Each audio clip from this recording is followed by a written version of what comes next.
이제 다 같이 일어나셔서 영과 진리로 주일 예배를 하나님께 드리시겠습니다.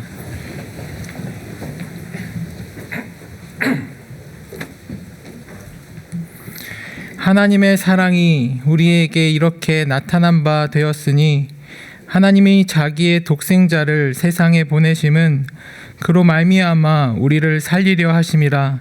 사랑은 여기 있으니 우리가 하나님을 사랑한 것이 아니요 하나님이 우리를 사랑하사 우리 죄를 속하기 위하여 화목 제물로 그 아들을 보내셨음이라. 아멘.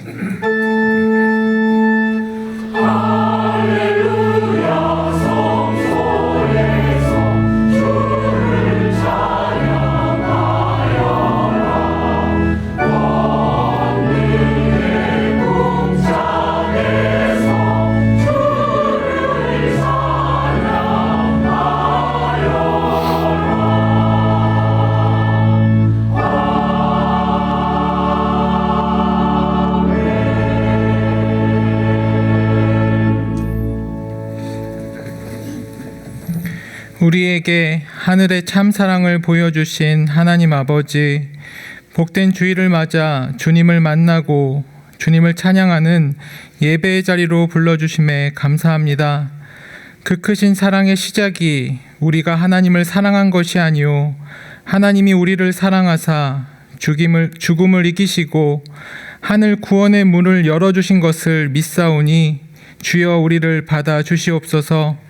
하나님께서 독생자 예수 그리스도를 우리에게 보내심은 우리를 살리려 하신 주님의 큰 사랑의 증거임을 믿습니다. 주께서 그 사랑의 증거로 우리에게 자신의 생명까지 내어주셨지만 한 주간 우리의 삶이 그 사랑을 모르는 사람들과 같은 부족한 모습이었음을 고백합니다. 주님을 예배하는 이 시간 다시금 그 십자가 보혈의 능력을 의지하며 주께 나아가오니 하나님께서 허락하신 화목제물의 능력으로 우리를 새롭게 하여 주시옵소서. 그 결과 우리 모두가 생명의 참 능력이신 예수 그리스도 안에서 하나님과 함께 동행하는 놀라운 은혜와 참 평안을 누리게 해 주옵소서. 예수님의 이름으로 기도드리며 이제 우리 모두 주님께서 가르쳐 주신 기도를 감히 주님의 이름으로 담대히 드리오니, 하늘에 계신 우리 아버지여, 이름이 거룩히 여김을 받으시오며 나라에 임하옵시며 뜻이 하늘에서 이룬 것 같이 땅에서도 이루어지이다. 오늘날 우리에게 일용할 양식을 주옵시고 우리가 우리에게 죄 지은 자를 사하여 준 것 같이 우리 죄를 사하여 주옵시고 우리를 시험에 들게 하지 마옵시고 다만 악에서 구하옵소서.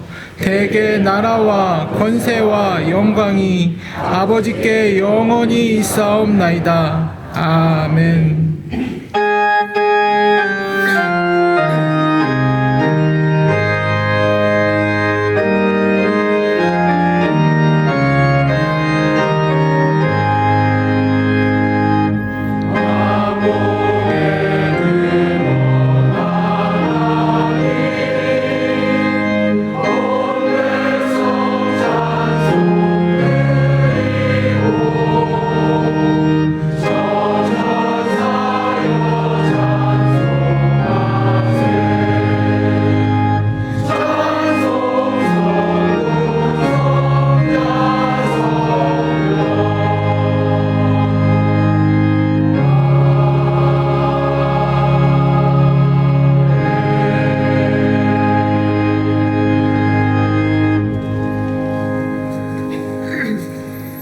교동문 9번을 함께 교독하시겠습니다. 교동문 9번입니다.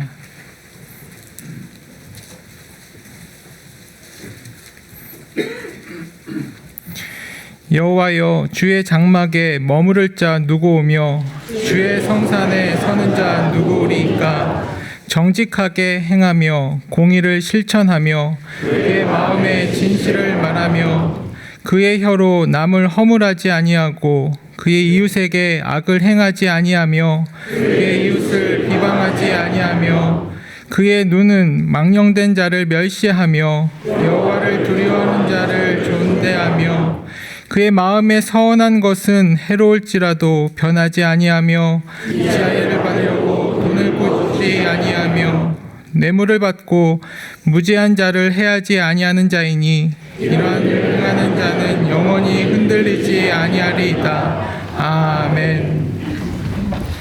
전능하사 천지를 만드신 하나님 아버지를 내가 믿사오며 그 외아들 우리 주 예수 그리스도를 믿사오니 이는 성령으로 잉태하사 동정녀 마리아에게 나시고 본디오 빌라도에게 고난을 받으사 십자가에 못 박혀 죽으시고 장사한 지 사흘 만에 죽은 자 가운데서 다시 살아나시며 하늘에 오르사 전능하신 하나님 우편에 앉아 계시다가 저희로서 산자와 죽은 자를 심판하러 오시리라. 성령을 믿사오며 거룩한 공회와 성도가 서로 교통하는 것과 죄를 사하여 주시는 것과 몸이 다시 사는 것과 영원히 사는 것을 믿사옵나이다. 아멘.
살아계신 하나님 아버지, 저희를 구별하여 택하시고 구원으로 인도하시는 큰 사랑과 은혜에 감사와 찬양을 드립니다. 지난 한 주간도 저희를 보호하여 주시고 매 순간 생명을 부어주신 주님을 찬양합니다. 주님께서 만드신 아름다운 것들이 새로이 피어나는 봄을 맞게 하시니 감사드리며 이 거룩한 주일에 저희들을 예배의 자리로 불러주신 은혜에 감사합니다. 그러나 주님의 넘치는 은혜 안에 살면서도 때때로 저희는 어려운 상황 앞에서 주님을 불신하고 원망하였음을 고백합니다. 하나님보다 세상의 것을 더 원하고 사랑하였으며 하나님 나라의 백성다운 모습으로 살지 못한 순간들도 있었습니다. 부끄럽고 죄악된 마음을 주님께 내려놓고 회개하오니 주의 보혈로 덮으시고 용서하여 주시옵소서. 하나님 아버지, 저희가 사는 세상에는 갈등과 분쟁이 끊이지 않고 전쟁과 기근으로 인한 고통이 세계 곳곳에 있습니다. 긍휼의 주님께서 싸움이 있는 곳에 평화를 내리시고 주님을 찾는 모든 이들을 주님의 능력의 팔로 구원하여 주시옵소서. 대한민국이 나아갈 길을 주님께서 밝히 보여주시옵고 나라의 모든 영역을 주님의 섭리대로 통치하여 주시옵소서.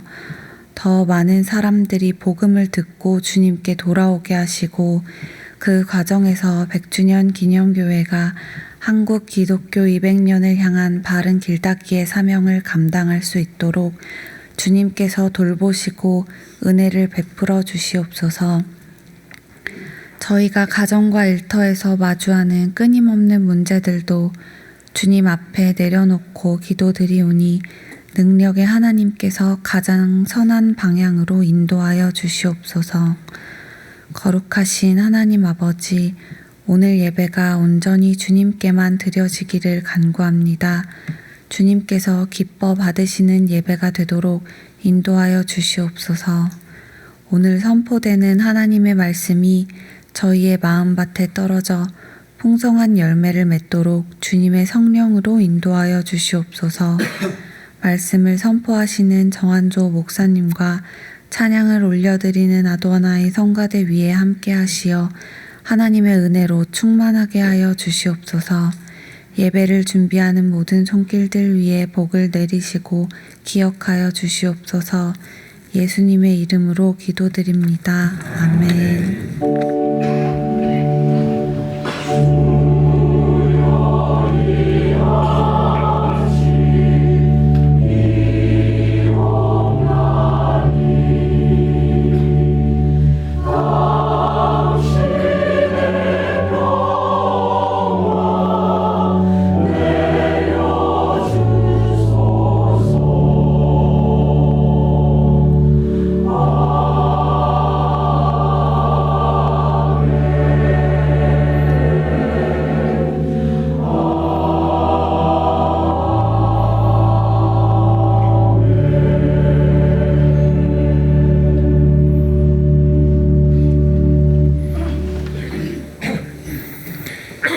교회 소식을 알려드리겠습니다.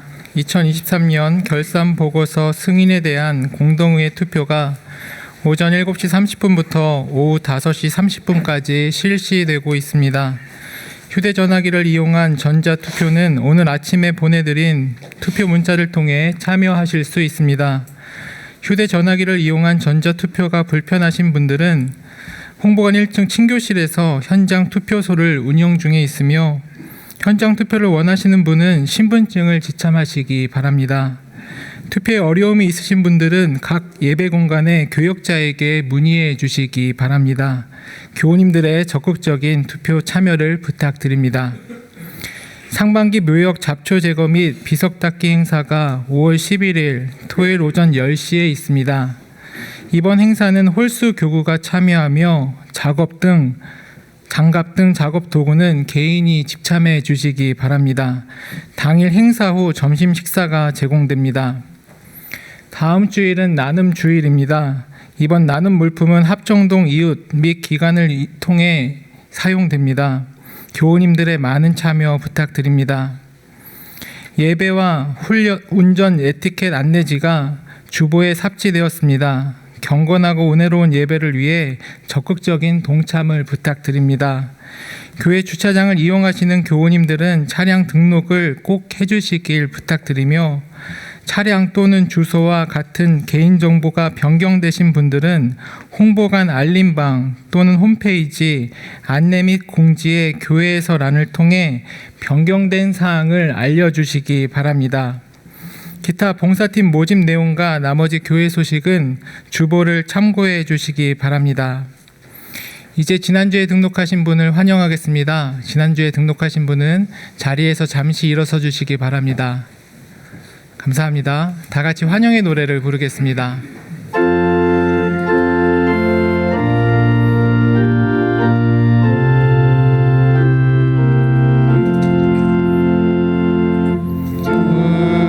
우리 모두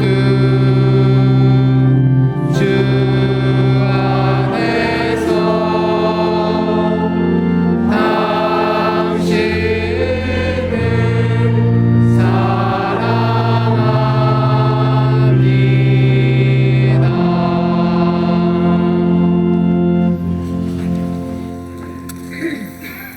사랑과 능력이 많으신 하나님 아버지, 주님께서 큰 은혜 주셔서 우리에게 소중한 새 가족을 보내주심에 감사드립니다. 귀한 새 가족이 이곳 양화진에서 새롭게 주님을 찬양하고 주님을 기뻐하며 누릴 때 하나님의 크신 사랑과 능력을 날마다 깊이 경험하게 해 주옵소서. 특별히 하나님께서 허락하신 생명의 말씀으로 인하여 그 마음이 뜨거워지는 은혜를 경험하게 하여 주옵소서. 그 결과 새 가족을 포함한 우리 모두의 생각과 삶이 세속적 가치관을 이기는 삶이 되게 해 주옵시고, 우리를 성숙하게 하는 주님의 말씀에 우리의 인생을 의탁하게 해 주옵소서. 주님께 모든 것을 의탁하는 삶으로 인하여 우리의 삶과 신앙이 하나님 안에서 살아있고 생동력이 넘치는 신앙으로 변화하고 자라가게 해 주옵소서. 예수님의 이름으로 기도드립니다. 아멘. 박수로 환영하겠습니다.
오늘 우리에게 주시는 하나님의 말씀은 누가복음 24장 28절에서 35절입니다.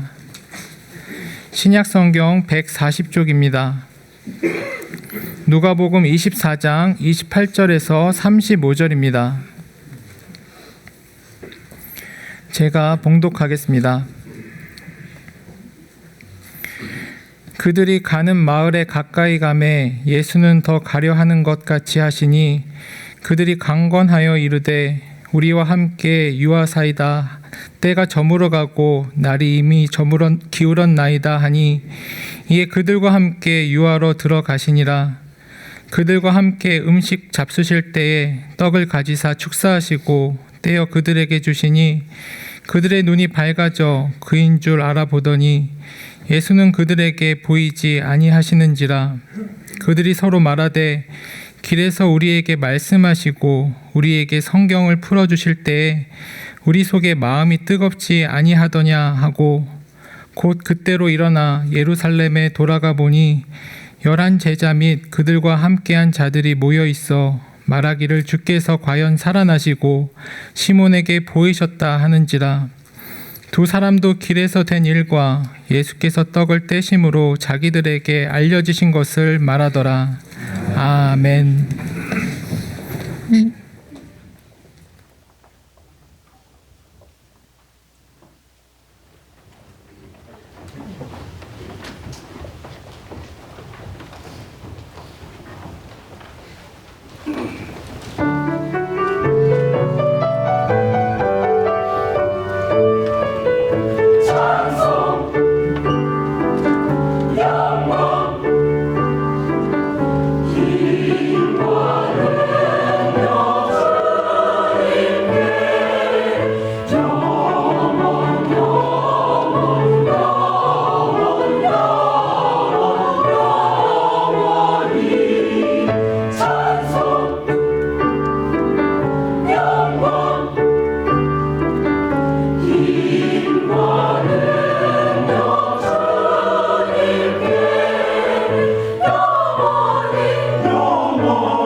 엠마오라는 마을로 가던 두 사람, 글로바와 또 한 사람은 부활하신 예수님께서 그들과 동행하고 계셨음에도 그분이 누구신지 몰랐습니다.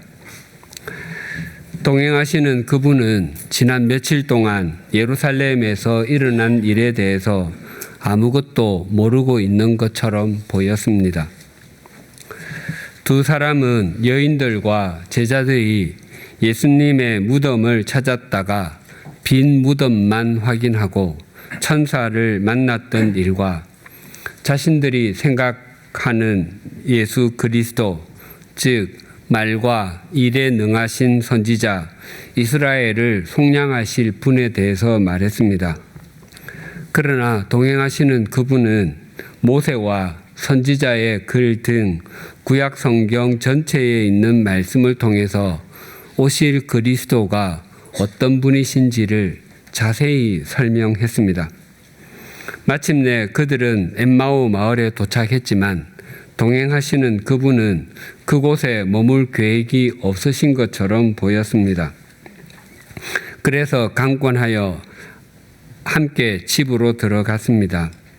그리고 그분은 식탁에서 빵을 가지신 후 축사하시고 떼어 나누어 주셨는데 그 빵을 받는 순간에 어두웠던 눈이 밝아졌고 비로소 지금 앞에 계신 분이 누구신지 알게 되었습니다.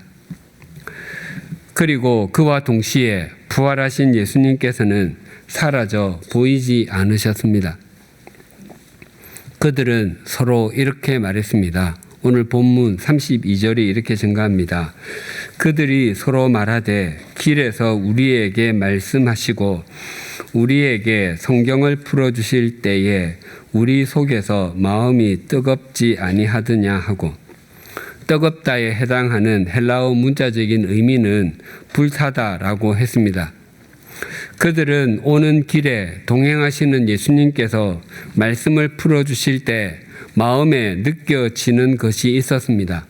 그러나 그것이 무엇인지 몰랐습니다. 그러나 예수님께서 나누어 주시는 빵을 받는 순간에 그 이전에 있었던 모든 일이 한 줄로 정리가 되었습니다.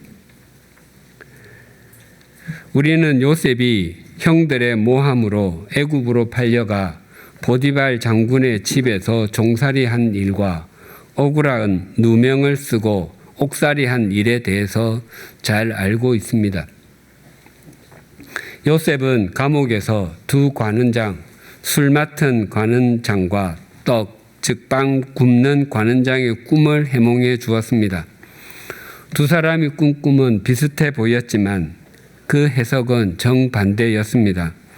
술 맡은 관원장의 꿈의 해석은 3일 후에 복직한다는 것이었고, 빵 굽는 관원장의 꿈의 해석은 3일 후에 교수형을 당해 죽으리라는 것이었습니다.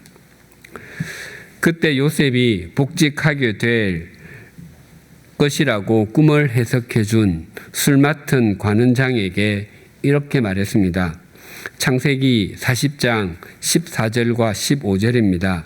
당신이 잘 되시거든 나를 생각하고 내게 은혜를 베풀어서 내 사정을 바로에게 아뢰어 이 집에서 나를 건져 주소서. 나는 히브리 땅에서 끌려온 자요 여기에서도 옥에 갇힐 일은 행하지 아니하였나이다. 하나님께서 요셉과 함께 하심으로 요셉은 종살이 할 때도 형통했고 옥살이 할 때도 형통했습니다. 하지만 그의 마음에는 억울함이 있었습니다. 요셉이 애굽 땅에서 살게 된 것은 유학을 왔기 때문이 아니었습니다. 또한 직업을 구하거나 꿈을 이루기 위해서 온 것도 아니었습니다. 비록 자신이 종살이를 했고 옥살이를 하고 있지만 하나님께서 당신의 뜻을 자신을 통해서 이루어 가고 계시고 자신은 하나님의 훈련 속에 있다고 여긴 것은 더더욱 아니었습니다. 요셉은 자신이 히브리 땅에서 끌려왔다고 합니다. 끌려오다에 해당하는 히브리어의 문자적인 뜻은 동의를 받지 않고 몰래 갖고 가다, 도둑질하다입니다. 즉 자신은 본래 히브리 땅에 소속된 사람이었는데 누군가가 허락도 받지 않고 자신을 도둑질해서 애굽 땅 보디발 집의 종으로 감옥에 죄수로 갖다 놓았다는 것입니다. 그래서 지금 자신의 인생은 도둑을 맞은 것 같고 지금이라도 당장 아버지가 계신 집으로 돌아가고 싶다는 것입니다. 술 맡은 관원장은 자신이 꾼 꿈에 대해서 좋은 해석을 받았기에 자신이 복직되면 틀림없이 바로왕에게 말해서 집으로 돌아가게 해주겠다고 약속했을 것입니다. 요셉은 자신이 해몽해 준 대로 술 맡은 관원장이 복직되는 것을 보고 얼마나 기뻤겠습니까? 이제 바로왕이 보낸 전령이 오기만 하면 자신은 집으로 돌아갈 수 있으리라고 생각했을 것입니다. 그러나 술 맡은 관원장은 복직되자마자 요셉에 대한 생각을 지우개로 지운 듯이 깨끗하게 지웠습니다. 꿈을 해몽하는 일이 없었더라면 감옥에서 나갈 수 있을 것이라고 기대하지 않았을 것인데 꿈을 해몽해 주었기 때문에, 특히 자신이 해몽한 그대로 되었기 때문에 요셉의 실망은 깊어졌을 것입니다. 제가 요셉이었다면 아마 하나님 하고 비명을 질렀을 것 같습니다. 결국 요셉은 바로왕의 꿈도 해석해 주었고 7년의 풍년과 7년의 흉년의 식량 문제를 해결할 일에 책임을 진 애굽의 총리가 되었습니다. 마침내 그리고 7년의 풍년이 지나고 흉년 2년이 되는 때 애굽으로 끌려온 지 22년이 지났을 때 애굽으로 곡식을 사러 온 형들을 만났습니다. 요셉은 처음에 자신의 정체를 밝히지 못하고 있다가 형들에게 자신이 누구인지를 밝혔습니다. 창세기 45장 3절에서 5절과 8절입니다. 요셉이 그 형들에게 이르되 나는 요셉이라 내 아버지께서 아직 살아 계시니까 형들이 그 앞에서 놀라서 대답하지 못하더라. 요셉이 형들에게 이르되 내게로 가까이 오소서. 그들이 가까이 가니 이르되 나는 당신들의 아우 요셉이니 당신들이 애굽에 판 자라. 당신들이 나를 이곳에 팔았다고 해서 근심하지 마소서. 한탄하지 마소서. 하나님이 생명을 구원하시려고 나를 당신들보다 먼저 보내셨나이다. 그런즉 나를 이리로 보낸 이는 당신들이 아니요 하나님이시라. 하나님이 나를 바로에게 아버지로 삼으시고 그 온 집의 주로 삼으시며 애굽 온 땅의 통치자로 삼으셨나이다. 요셉은 형들에게 나는 요셉이라 라고 자신의 정체를 아주 짧은 문장으로 말했지만 그 문장의 무게는 형언할 수 없을 정도로 무겁습니다. 그래서 형들은 너무 놀라서 그 어떤 반응조차 할 수가 없었습니다. 그리고 요셉은 아버지가 살아계신지를 물었습니다. 이전의 만남에서는 너희 아버지, 너희가 말하던 그 노인이 안녕하시냐, 아직도 살아계시냐라고 물었습니다. 당시 아버지 야곱의 나이가 130세나 되었기 때문에 형들을 만나기 전에는 아버지가 살아계실까를 얼마나 많이 되뇌었겠습니까? 혹시라도 살아계시면 돌아가시기 전에 꼭 한번 뵈면 좋겠다라는 생각에 가나안 땅까지 숨도 쉬지 않고 단숨에 달려가고 싶었을 것입니다. 그리고 형들에게 가까이 오소서라고 말했습니다. 이것은 멀리 있는 사람을 가까이 부르는 말이 아니라 가까이에 있는 사람을 더 가까이 부르는 말입니다. 그것은 두려워하는 형들을 안심시키는 것이었습니다. 요셉이 자신의 심경, 즉 가족을 향한 애정을 밝혔음에도 형들은 근심하고 한탄했습니다. 그때 형들은 그때 우리가 그렇게 하지 않았어야 했었는데 라며 가슴을 쳤던 것입니다. 그러나 요셉은 형들에게 분명히 말했습니다. 하나님께서 생명을 구원하시려고 나를 당신들보다 먼저 보냈습니다. 나를 이리로 보내신 분은 당신들이 아니요 하나님이십니다. 비로소 요셉은 지금까지 자신의 삶이 한 줄로 정리가 되었습니다. 자신이 왜 애굽으로 팔려와 종살이를 했는지, 왜 억울하게 누명을 쓰고 옥살이를 했는지, 술 맡은 관원장의 꿈을 해석해 주었음에도 왜 2년 동안 아무런 소식이 없었는지, 7년 동안의 풍년이 있은 후에 왜 흉년이 7년이 이어져야 하는지 한순간에 정리가 되었습니다. 그 과정이 있었기 때문에 애굽의 총리로서 가족을 만나게 되었던 것입니다. 지난 22년 동안 생애 순간순간에 어떤 느낌들이 있었지만 그것이 무엇이었는지 몰랐는데 그것들이 모두 하나님의 은총이었고 하나님의 역사였던 것입니다.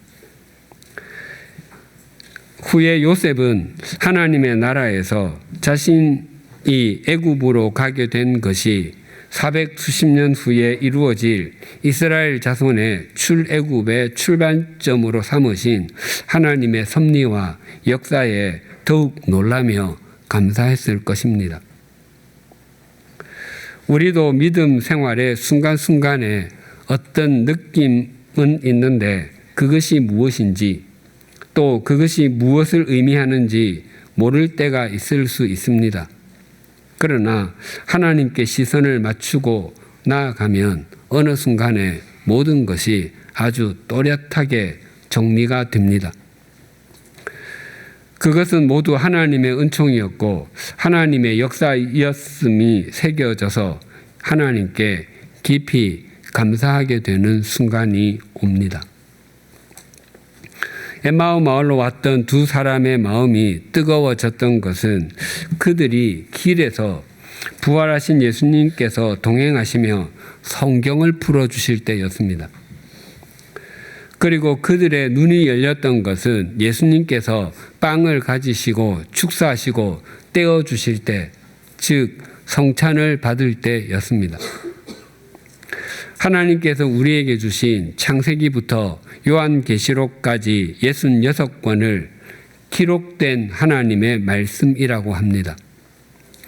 또 예배 시간에 전해지는 설교를 선포된 하나님의 말씀이라고 합니다.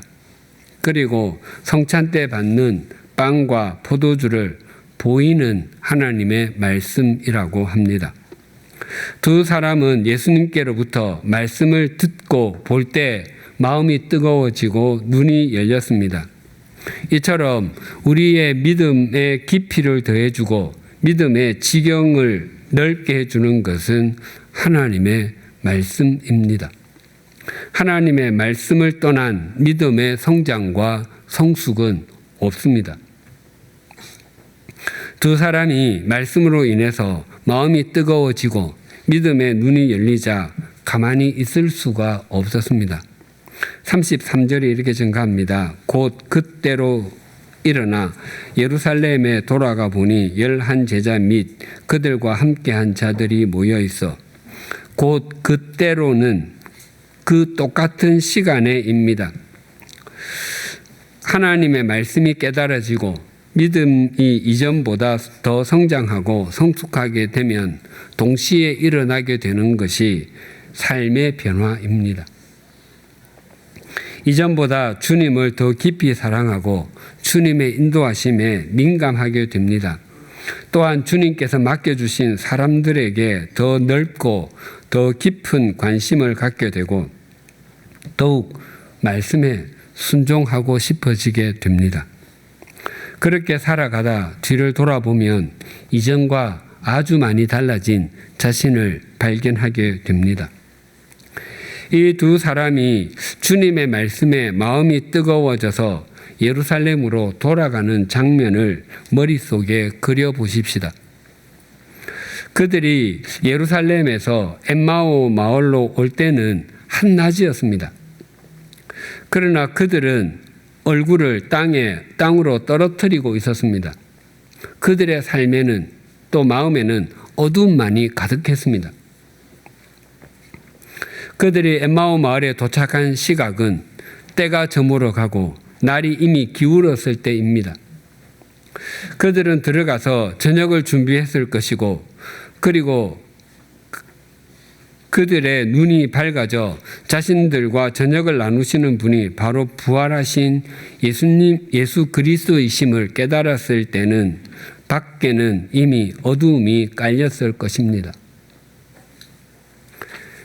엠마오의 위치가 예루살렘에서 25리 10km 떨어진 곳이면 2-3시간 이상, 약 32km 떨어진 아마스, 오늘날 사람들이 부활절마다 순례하는 그곳이라면 최소한 10시간 가까이는 걸어야 합니다.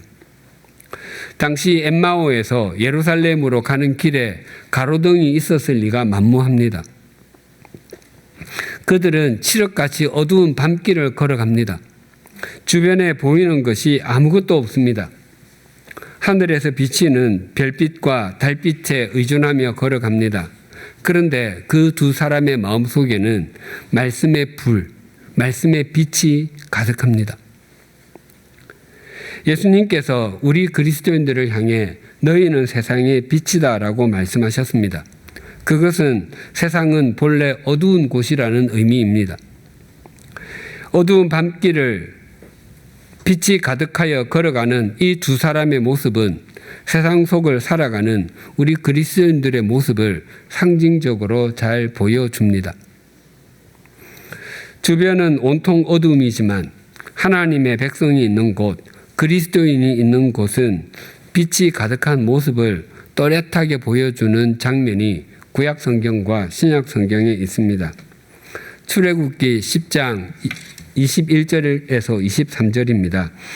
여호와께서 모세에게 이르시되 하늘을 향하여 내 손을 내밀어 애굽 땅 위에 흑암이 있게 하라. 곧 더듬을 만한 흑암이리라.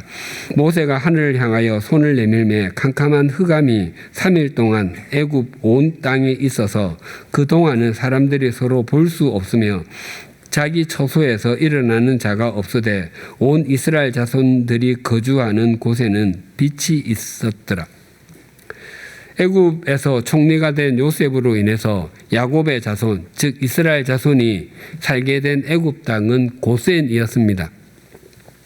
그때로부터 약 430년이 지나 이스라엘 자손을 출애굽하게 해달라는 모세와 아론의 요청에 바로 왕은 고개를 가로젓기만 했습니다. 그래서 애굽에는 이미 8번의 재앙이 있었고 애굽의 온 땅에 내린 흑암은 9번째 재앙이었습니다. 다신교를 섬기는 국가에서 거의 최고의 신은 태양신입니다. 애굽에서도 예외가 아니었습니다. 태양신인 라는 최고의 신으로 여겨졌고 바로왕은 그 태양신의 아들로 받아들여졌습니다. 당시 애굽 왕궁에서는 매일 아침 솟아오르는 태양을 향하여 북을 치고 노래를 부르며 제사를 드렸다고 합니다. 그러한 행위는 곧 태양이 그들의 삶을 지배하는 전능한 신임을 고백하는 것인 동시에 하루의 생활을 인도해 주실 것에 대한 기원이었습니다. 그런데 그 신이 아무런 능력이 없다는 것이 드러난 것입니다. 애굽 사람들이 400년 이상 노예로 부린 히브리 사람들이 믿는 신에게 애굽의 신이 꼼짝도 못한다는 것이 만천하에 드러난 것입니다. 이 장면을 멀리서 보면 거대한 애굽 땅에 빛이 없습니다. 그런데 한 지역에만 빛이 환하게 비치고 있습니다. 그곳이 고센입니다. 하나님께서는 거기에 있는 사람들을 출애굽하게 하시고 가나안 땅으로 인도하시며 그 민족을 통해서 예수 그리스도를 보내어 주시고 우리가 구원받아 하나님의 백성이 되었습니다. 사도행전 20장 7절에서 12절입니다. 그 주간의 첫날에 우리가 떡을 떼려 하여 모였더니 바울이 이튿날 떠나고자 하여 그들에게 강론할세 말을 밤중까지 계속하며 우리가 모인 윗다락에 등불을 많이 켰는데 유두고라 하는 청년이 창에 걸터 앉아 있다가 깊이 졸더니 바울이 강론하기를 더 오래 하며 졸음을 이기지 못하여 삼층에서 떨어지거늘 이렇게 보니 죽었는지라 바울이 내려가서 그 위에 엎드려 그 몸을 안고 말하되 떠들지 말라 생명이 그에게 있다 하고 올라가 떡을 떼어 먹고 오랫동안 곧 날이 새기까지 이야기하고 떠나니라. 사람들이 살아난 청년을 데리고 가서 적지 않게 위로를 받았더라. 이 일은 드로아에서 있었던 일입니다. 드로아는 지금의 튀르키예 서쪽에 위치한 항구 도시입니다. 바울 일행은 예루살렘으로 가다가 드로아에서 일주일 동안 머물렀습니다. 바울이 드로아를 떠나기 작정한 전날, 그러니까 바울이 드로아에 머문 7일간의 마지막 날이 주일이었습니다. 바울은 그 7일 동안 자신으로부터 복음을 영접한 드로아의 형제 자매들과 함께 주일 예배를 드렸습니다. 당시 영접한 그리스도인들의 대다수는 노예 신분이었거나 일꾼과 같은 하층민이었습니다.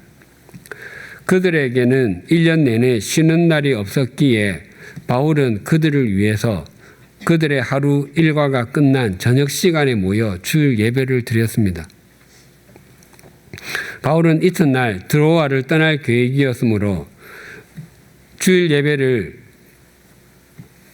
드로아의 형제 자매들과 드렸는데 그것이 이 땅에서 드리는 마지막 예배였습니다. 그러다 보니 바울의 강론은 밤중의 문자적인 의미는 자정입니다. 자정까지 계속 이어졌습니다. 강론하다는 토의하다, 토론하다의 뜻입니다. 즉 바울의 설교와 형제 자매들의 질의응답이 자정까지 이어진 것입니다. 거기에 모인 사람 중에 유두고라는 청년도 있었는데 3층 창에 걸터 앉아서 말씀을 듣다가 떨어져 죽었습니다. 바울은 죽은 유두고의 시체 위에 엎드려 시체를 끌어안았습니다. 그리고 유두고의 죽음에 소리를 치는 사람들에게 말했습니다. 떠들지 말라. 생명이 그에게 있다. 유두고도 하루 노예 중에 하나였다면 낮에 종일 일하고 밤에 말씀을 들었을 것입니다. 바울의 설교가 자정까지 이어지고 있었지만 그는 자리를 뜨지 않고 있었습니다. 오늘 밤에 잠을 자지 않으면 내일 훨씬 더 피곤한 날이 되리라는 것을 모르지 않았을 것입니다. 그럼에도 그와 다른 사람들은 말씀을 듣고 있었습니다. 솔직히 그들이 우리보다 하나님의 말씀을 듣고자 하는 열정이 더 있었음을 인정해야 할 것입니다. 바울은 주님께서 유두고를 살려주실 것을 알았습니다. 그래서 그는 살았습니다. 드로아 사람들은 다시 3층 다락방으로 올라와 날이 새기까지 주님의 말씀을 나누었습니다. 날이 새자 바울 일행은 계획대로 드로아를 떠났습니다. 바울이 드로아를 떠난 뒤에도 드로아 사람들은 유두고를 볼 때마다 주님의 큰 위로와 격려를 입었습니다. 바울이 강론하는 그 다락에는 등불이 많이 켜져 있었습니다. 그 집 주변은 사람들이 이미 잠이 들어서 칠흑같이 어둡습니다. 그러나 그 많은 등불은 새벽이 동터 오를 때까지 꺼질 줄을 모릅니다. 그 등불 아래에서 말씀의 빛의 조명을 받은 사람들이 소아시아를 새롭게 했고 유럽을 새롭게 했고 세상을 새롭게 하는 출발점들이 되었습니다. 엠마오 마을에서 예루살렘으로 향했던 두 사람은 마침내 예수님의 제자들을 만났습니다. 33절에서 35절에 이렇게 증가합니다. 곧 그때로 일어나 예루살렘에 돌아가 보니 11제자 및 그들과 함께한 자들이 모두 모여 있어 말하기를 주께서 과연 살아나시고 시몬에게 보이셨다 하는지라. 두 사람도 길에서 된 일과 예수께서 떡을 떼심으로 자신들에게 알려지신 것을 말하더라. 두 사람이 예루살렘에서 예수님의 제자들을 만났을 때 제자들은 이미 주님께서 확실히 다시 살아나셨고 시몬에게 나타나셨다고 서로 이야기를 나누고 있었습니다. 거기에 더하여 두 사람은 자신들이 예루살렘에서 엠마오 마을로 갈 때 있었던 일과 엠마오 집 안에서 식사를 나누었을 때 있었던 일, 자신들의 눈이 열려 주님을 알아보게 된 일에 대해서 이야기했습니다. 누가복음은 24장으로 구성되어 있고 1151절입니다. 제가 누가복음 1장 1절에서 4절을 처음 설교한 것은 2014년 8월 24일이었습니다. 처음에는 제가 매주 설교를 했던 것도 아니었고 2016년과 17년은 한국 기독교 순교자 기념관에서 섬겼기 때문에 그 2년 동안은 설교하지 않았습니다. 오늘이 누가복음을 266번째 전하는 주일입니다. 앞으로 몇 번이면 마침표를 찍게 될 것입니다. 누가가 이 복음서 첫 부분에 예수 그리스도에 관한 일을 근원부터 미루어 살폈다고 했습니다. 여기서 미루다는 정한 시간이나 기일을 나중으로 넘기거나 느리다나 일을 남에게 넘기다의 의미가 아니라 이미 알려진 것으로서 다른 것을 비추어 헤아리다의 뜻입니다. 그래서 누가가 예수 그리스도와 그분의 말씀, 그분의 행하신 일을 미루어 살펴서 기록했기에 저도 그렇게 미루어 살펴서 기록한 말씀을 본래의 의미가 무엇인지, 그것이 이 시대를 사는 우리에게 어떤 의미가 있는지를 제대로 그리고 바르게 전하기 위해서 이 말씀을 토파왔습니다. 교우님들은 어떠셨는지 모르겠지만 저는 말씀을 준비하면서 마음이 얼마나 뜨거웠는지 모릅니다. 물론 주신 말씀을 제대로 전하지 못해서 가슴을 치곤 했습니다. 설교를 준비하는데 성경과 여러 책, 참고 자료들, 필기구, 컴퓨터만 필요한 것이 아니었습니다. 책상에는 꼭 티슈도 준비되어 있어야 했습니다. 말씀을 준비하다가 주신 말씀에 감동해서 또 말씀을 준비하는 제 자신이 너무 부족하고 모자라고 초라하게 여겨져서 그럼에도 불구하고 말씀을 전하는 통로로 불러주신 것에 감사해서 흐르는 눈물을 닦기도 하고 눈물이 흐르지 않도록 허공을 바라보며 눈을 깜빡였던 것이 한두 번이 아닙니다. 영어권에서 나온 것으로 보이는 오래전 교회 유머 가운데 이런 것이 있습니다. 그리스도인인 아버지와 어린 아들이 대화를 나누었습니다. 아들이 아빠에게 다가와 잘난 체하며 아빠, B-I-B-L-E, 바이블의 뜻이 뭔지 알아요? 저는 알아요. 아버지는 자기도 잘 모르는 성경을 어린 아이들이 안다고 하니까 믿을 수가 없어서 정말이야? 네가 바이블의 뜻을 안다고? 아들이 그렇다니까요. 그러면 무슨 뜻인지 말해봐. 쉬워요. Basic information before leaving Earth. 지구를 떠나기 전에 알아야 할 기초 지식이에요. 하나님의 말씀은 우리가 이 세상을 떠나기 전에만 필요한 것이 아니라 이 땅을 살아가면서 더욱 필요합니다. 그래서 성경은 기초 지식, basic information이 아니라 최고의 지식, best information입니다. 하나님의 말씀이 우리에게 최고의 지식이 되려면 자세히 그리고 토파가며 읽어야 합니다. 무엇보다도 자신의 눈으로만이 아니라 삶으로 말씀을 읽어야 하고 말씀이 자신의 삶을 읽도록 해야 합니다. 그러면 성경의 모든 내용이 그 시대의 그 사람의 이야기만이 아니라 자신의 이야기가 됩니다. 또한 하나님께서 성경 속의 사람들에게만 하시는 성경 속에 사람들에게 하시는 말씀이 바로 자신에게 하시는 말씀인 것도 깨닫게 됩니다. 이따금 마음에 새기는 학창 시절에 배웠던 글귀가 있습니다. 신독인데 삼갈 신자의 홀로 독자입니다. 이 말은 중국 사서 중에 한 권인 대학에 나오는데 홀로 있을 때도 도리어 어그러짐이 없도록 몸가짐을 바로 하고 언행을 삼가다라는 의미입니다. 그런데 신자는 마음 심자에 참 진짜로 구성이 되어 있습니다.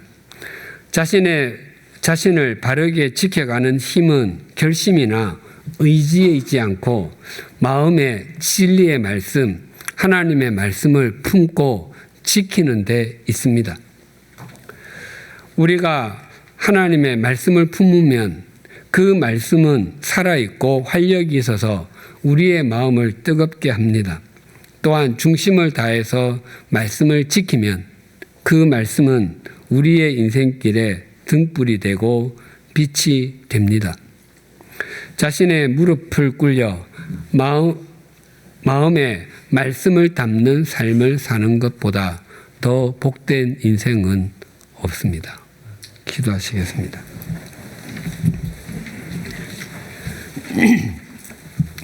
하나님 아버지, 글로바와 또 한 사람이 예루살렘에서 엠마오 마을로 갈 때는 한낮이었습니다. 그래서 정오의 빛이 그들을 비추고 있었지만 그들의 마음에는 어둠이 가득했고 그들의 얼굴에는 슬픈 빛만이 가득하였습니다. 게다가 그들의 눈까지 가리어져 있어서 부활하신 예수님께서 그들과 동행하시며 그들과 대화를 나누셨음에도 그들은 그분이 주님이신 줄을 알지 못했습니다.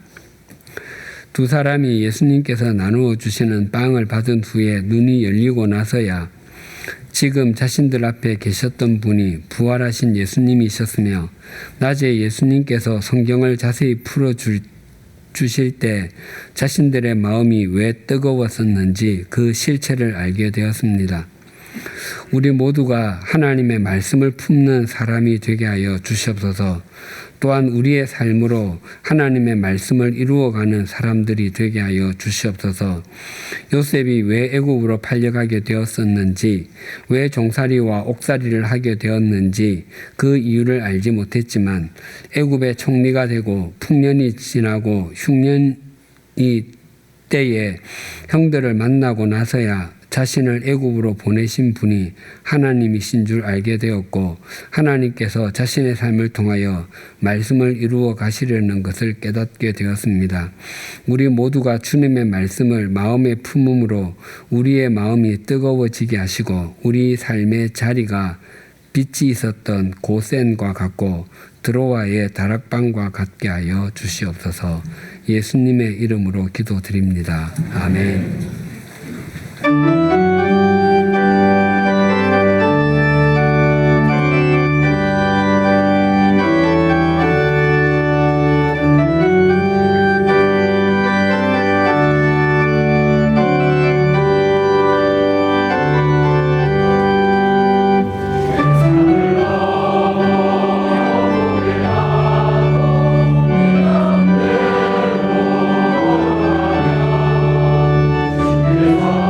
감사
말씀으로 온 세상을 운행하시는 하나님 아버지, 오늘 말씀을 통하여 하나님의 말씀이 우리가 이 땅에서 누릴 수 있는 최고의 지식이라는 사실과 하나님의 말씀을 통해서만이 우리의 인생의 전 여정이 해석되고 그 여정의 참된 의미를 찾을 수 있음을 깨닫게 하여 주심에 감사합니다.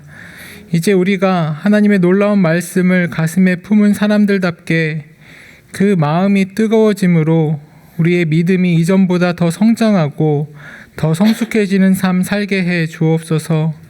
주님, 우리가 이전보다 주님을 더 깊이 사랑하고 주님의 인도하심에 더 민감한 삶 살기를 소망합니다. 또한 주님께서 맡겨주신 사람들에게 더 넓고 깊은 관심을 갖는 모습으로 변화하기를 원합니다. 이 모든 변화의 능력이 우리 하나님의 말씀에 있음을 믿사오니 이제 우리가 나의 헛된 생각과 지식을 따르는 모습이 아니라 오직 하나님의 말씀을 마음에 품고 그 말씀에 순종하는 삶 살게 해 주옵소서. 우리의 모든 것이 주의 것임을 고백하며 그 일부를 주께 올려드립니다. 이 예물이 쓰여지는 곳에 말씀의 본체이신 예수님의 사랑이 세상 곳곳으로 흐르므로 이를 경험하는 많은 사람들이 그 능력의 뜨거움을 알게 해 주옵소서. 예수님의 이름으로 봉헌기도 드립니다. 아멘. 주위에 계신 분들과 인사 나누시겠습니다.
우리 주 예수 그리스도의 은혜와 하나님 아버지의 사랑과 성령님의 교통하심이 주님의 말씀을 품음으로 마음을 뜨겁게 하며 주님의 말씀을 지킴으로 자신의 삶의 자리를 빛의 자리로 가꾸어 가기를 소망하고 결단하는 주님의 사람들과 100주년 기념 교회 위에 지금으로부터 영원토록 함께 해 주시기를 간절히 축원하옵나이다.